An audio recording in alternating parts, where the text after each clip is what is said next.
Good morning, pagi teman-teman data engineering. Sekarang aku mau coba jelasin kita akan ada event bareng dengan Coinvest. Jadi itu adalah spesialisasi di bidang blockchain untuk media dari Indonesia ya. Jadi kalau misalnya teman-teman mau coba-coba blockchain atau berkecimpung di dunia blockchain dan kripto tentunya, kalian bisa nanti lihat nonton video selanjutnya. Nah, oke.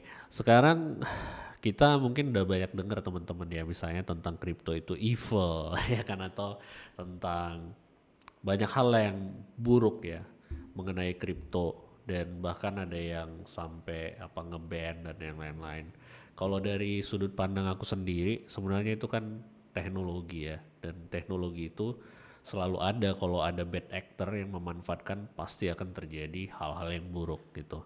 Dan banyak juga orang yang berkecimpung di dalam kripto, sebenarnya mereka nggak ngerti sebenarnya itu apa gitu. Mereka hanya tahu itu sesuatu yang bisa ditradingkan ya kan.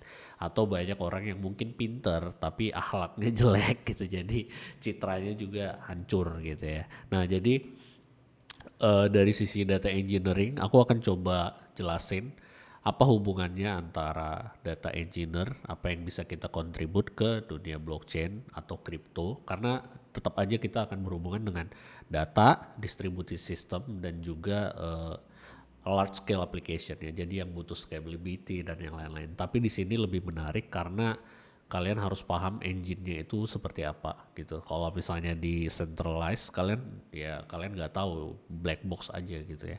Dan kalian bisa pakai selama kalian tahu konfigurasinya ya. Nah di sini kalian akan lebih deep memahami yang namanya konsensus, distributed system, dan yang lain-lain. Dan terutama gimana dari sisi economic benefitnya ya. Jadi ini something yang quite interesting dan quite serious. Jadi kalau ada orang yang bilang, yuk main kripto, ya apaan sih? Kayak main kripto. Ya sama aja kalau misalnya lu, yuk main bedah gitu ya. Karena lu nggak belajar ya. Apalagi dokter bedah itu kan ya scary gitu. Dan financial market juga itu scary place untuk orang-orang yang memang nggak tahu gitu. Jadi mudah-mudahan dengan ini kita bisa dapat pencerahan. Nanti ini ada beberapa series, jadi kalian tunggu aja series berikutnya ya.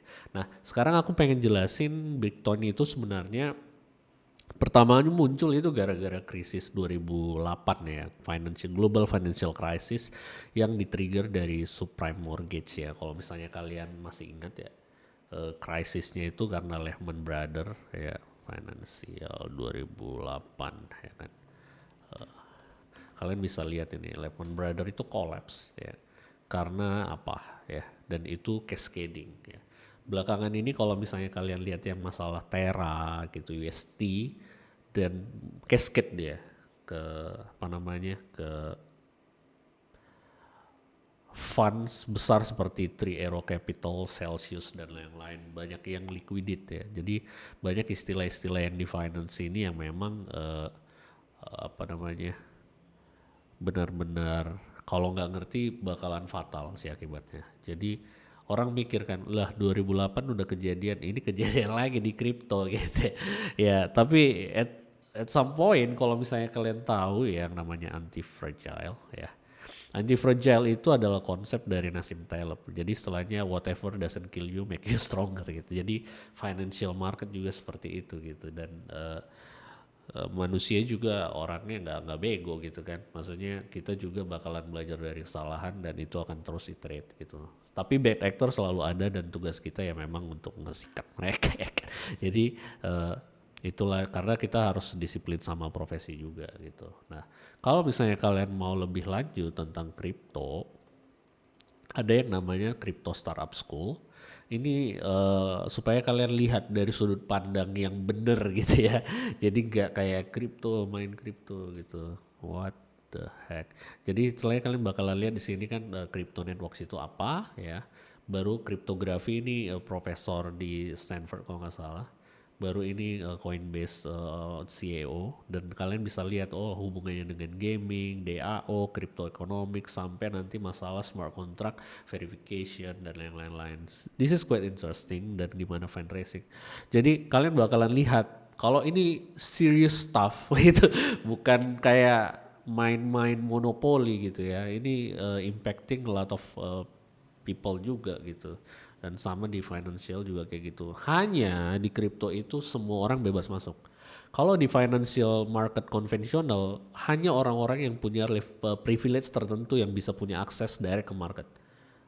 This one is different gitu. Makanya aku super excited dengan crypto karena everyone can be a player. Tapi good or bad itu tergantung ke dirinya masing-masing. Jadi feel free to jump, but I suggest that you have a proper foundation first. Oke. Nah, di sini aku akan coba ngasih tahu. Oke, tadi udah tahu lah ya maksudnya.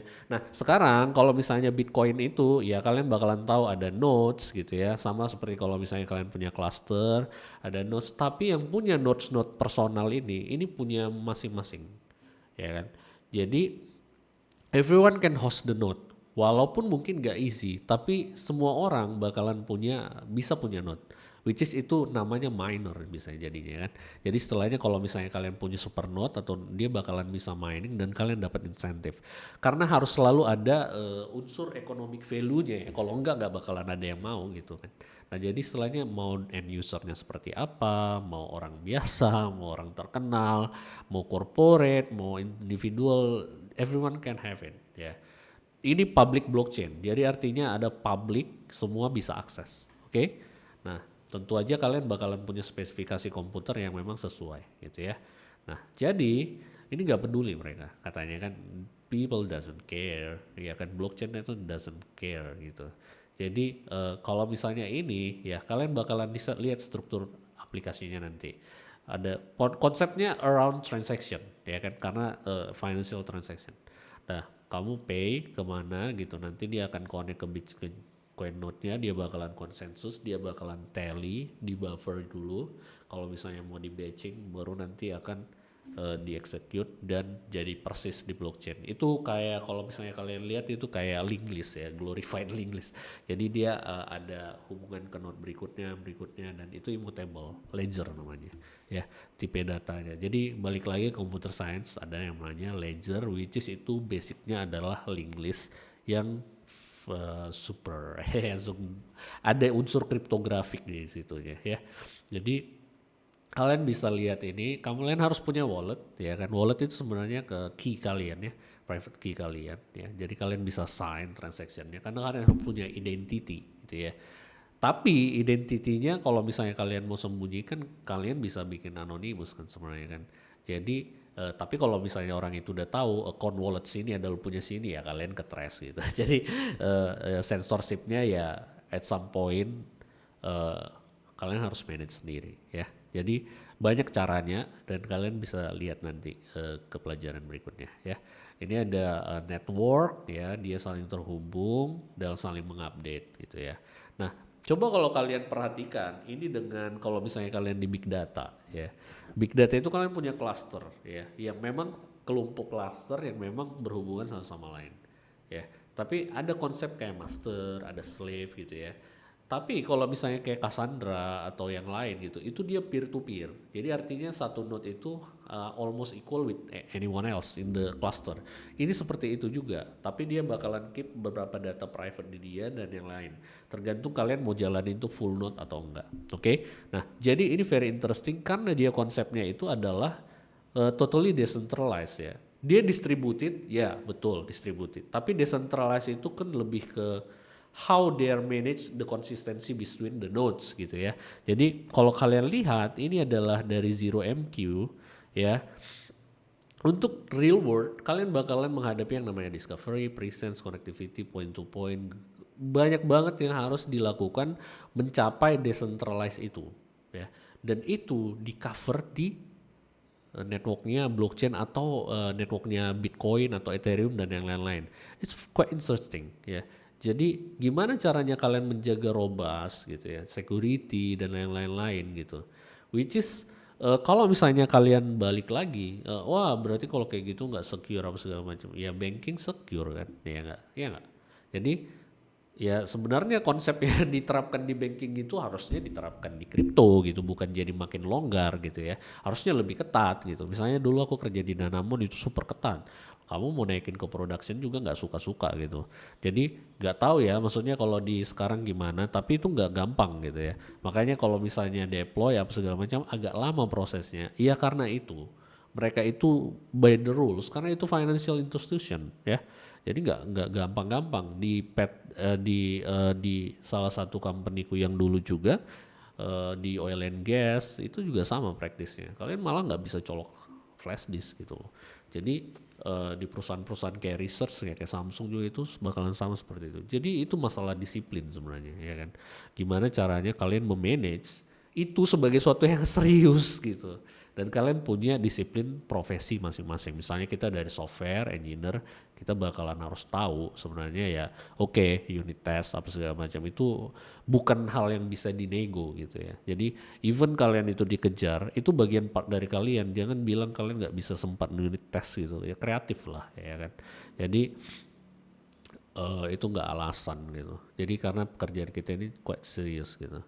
Oke, nah jadi ini kalian bakalan lihat ya the mesh gitu ya. Jadi setelahnya dia nggak kayak centralized master slave dan innovation itu bakalan lahir dari situ dan kalian bakalan lihat dia mengusung yang namanya I bet ya gitu. Dia bakalan bilang kayak gini fair decentralized ya karena network ada di mana-mana gitu dan dia betting on the decentralized part ya kan. Nah ini decentralized. Nanti kalian bisa baca, ini bagus banget dari udah meninggal yang buat Zero MK Peter Hinson. Dia itu apa? Yang buat Zero MK. Jadi kalian bisa lihat kalau di sini dia possibly data we are too far from understanding. Tapi sekarang udah mulai oke kan, ya kan? Jadi eh, akan ada penjelasannya gimana ya. Jadi how to build fully decentralized system through peer to peer ini bakalan dibahas di sini. Dan itu dia betting ya kan, betting word betting ya kan, word betting hal-hal yang memang decentralized ya. Anyway, jadi kalian bisa lihat pentingnya decentralization itu dari sisi governance-nya, ya. Dan itu nggak gampang, ya. Kalian harus benar-benar paham gitu. As software engineer, namanya juga kita engineer kan. We create things that works, ya, secure, it's safe, ya. Bayangkan kalau misalnya kalian bikin roket, ya. Jadi nggak gampang dan kalian harus take it seriously. Ya, append only, ya immutable kalian bisa baca. Nah, di sini nanti kalian akan ada diperkenalkan mengenai cryptographic. Ini bukunya Growing Bitcoin, dia biasanya menjelaskan dengan sangat bagus banget ya. Jadi kalian tinggal ikutin sebenarnya. Ini bakalan enak lah kalian belajarnya nanti. Ya ada exercise-nya juga malah. Buku yang bagus itu ada exercise-nya biasanya. Address ya kan, karena kalian udah belajar tentang cryptographic, berarti ada key, ada value, ada encryption. Kalian punya address ya kan, dan kalian punya wallet ya kan, which is itu apa? Private key ya kan. Dan kalau publicnya itu kan kalian alamat addressnya kalian. Baru ada konsep transaction ya. Dan blockchainnya itu sendiri mereka akan apa? Akan melakukan ledger. Ini dia bakalan dapat ada header, ada bodinya dan lain-lain, ada transactionnya. Nah, ini konsep-konsep dasar sebenarnya di distributed system, ada body, ada header gitu. Kayak TCP/IP juga sama sebenarnya. Ya, jadi konsep yang computer science itu berulang. Ya. Nah, ada proof of work ya. Ini yang jadi kontroversi ya kan karena banyak banyak itu ya banyak carbon emission karena listrik gitu ya. Jadi ada miners tapi sebenarnya kalau kita pikir-pikir di Indonesia juga banyak data center yang nggak kepake jadi sama aja semuanya. Jadi tergantung kita mau lihat dari sudut mana gitu. Kalau mau dicari-cari kesalahan, ya semua punya kesalahan ya kan. Jadi kita lihat apa yang bisa kita benahin, gimana cara bikin code efisien gitu. Misalnya sekarang pakai ARM gitu ya. Kita juga coba pakai dan yang lain-lain ya. Jadi ada miner. Nah, kalian di sini bakalan lihat nih, miner itu sebenarnya gimana sih gitu ya. Jadi dia sebenarnya nge-verify blok gitu ya. Karena dia bisa nge-verify blok, dia dapat insentif ya. Prinsip ekonomi lah ya. Jadi kalian harus lihat selalu ada economic insentifnya if you are taking the risk ya. Jangan sampai kayak di conventional market ya kan, people ya, di crypto juga ada people get rewarded for other people risk gitu ya kan. Orang punya duit diolah sama dia, kalau misalnya cuan ya dia dapat profit juga, kalau enggak dia dapat fee tetap. Karena ya kalau misalnya di sini kalian bisa do your own rules gitu ya. Jadi istilahnya you have a honest asset, you take risk, you get rewarded or not ya kan. Jadi jelas dia play gamenya gitu. Jadi nggak kayak dibego-begoin sama big player gitu ya. Tapi kalian harus belajar ya. Intinya di situ. Nah, ini dia balik lagi mengenai masalah peer to peer network yang tadi ya. Gimana caranya kalian nge-verify, gimana caranya kalian bisa relay. Kalau misalnya kalian tahu konsep BitTorrent, it's very very beautiful ya kan. Eh, dari sisi engineering ya, bayangkan kita nggak tahu sebenarnya dia disimpan di mana. It's the real cloud menurutku ya. Lu nggak tahu gitu, tapi lu bisa dapetin datanya. It's very very amazing. Itu yang bakalan diterapkan juga di sini ya. Jadi kalian bakalan bisa liatin ada abstraction standar. Kalau misalnya kalian udah belajar computer science atau uni IT, kalian bakalan tahu lah konsep-konsep kayak Bloom filter dan apa ya, misalnya kayak heuristic ini. Karena nggak mungkin 100% apa namanya, kalau Bloom filter kan dia ada false positif ya. Jadi untuk ngecari tapi nggak brute force semua gitu dicari. Oke, ya. Oke, mungkin untuk yang sekarang kalian coba baca ya. Aku harap kalian bisa bisa apa ya, bisa belajar sini dengan basic computer science yang kalian punya gitu ya. Kalau misalnya computer science kalian belum dapat karena mungkin kalian lulusan bootcamp, kalian bisa belajar yang konsep-konsep dasar di sini sih. Ya, kayak ya ini pastilah struktur data, operating system, ya computer networking sama distributed system. Ini juga ada bukunya kok. Ya, jadi kalian bisa lihat di sini, kalian bisa subscribe sih sebenarnya kalau mau ya. Konsep-konsep dasar dan distributed system kalian bisa lihat ada yang baru distributed system patterns. Nah, ini dia. Ini dia Martin Fowler. Ini Josh Massey yang bikin ya, Unmesh Joshi ya. Jadi dia bikin ini ada yang kayak konsisten, konsensus. Dia bakalan ada konsep-konsep kayak gini. Oh, bisa ada quorum gitu ya. Quorum itu apa gitu. Ada problem, solution, dan pattern ya. Jadi kalian bisa lihat konteksnya ini dipakai kapan gitu. Nah, Cassandra juga pakai ini kan. Ada gosip protokol juga kalau nggak salah. Itu juga aku suka itu konsepnya. Gosip. Nah, ini gosip protokol ya kan, random selection. Ini kepake ya. Jadi knowledge itu yang kayak gini-gini basic, tapi dia akan kepake terus. Nah, jadi eventnya itu kita bakalan join sama second ya, Coinfest ya. Coinfest ya. Jadi ini ada event di Bali sama bareng Coinfest. Kita jadi sponsor juga salah satunya. Jadi kalian bakalan bisa lihat di sini banyak juga yang datang dari Indonesia apa speakernya, dan ada yang dari internasional kayak Coindesk, Fireblocks gitu ya. Near ini protokol, Solana ya, yang pada OpenSea kalau misalnya kalian tahu NFT, itu marketplace-nya Tezos dan Nansen ya. Nanti kalau dari Nansen dia itu lebih ke analytics yang lebih dekat ke kita lah. Jadi aku coba nanti bahas tentang ini sedikit. Ya, kalau Tezos ya itu berarti ini salah satu apa ya, tools dan platform ya. Baru kalau ini NFTs, baru yang ini scalable blockchain karena dia lebih cepat, TPS-nya 50 ribuan.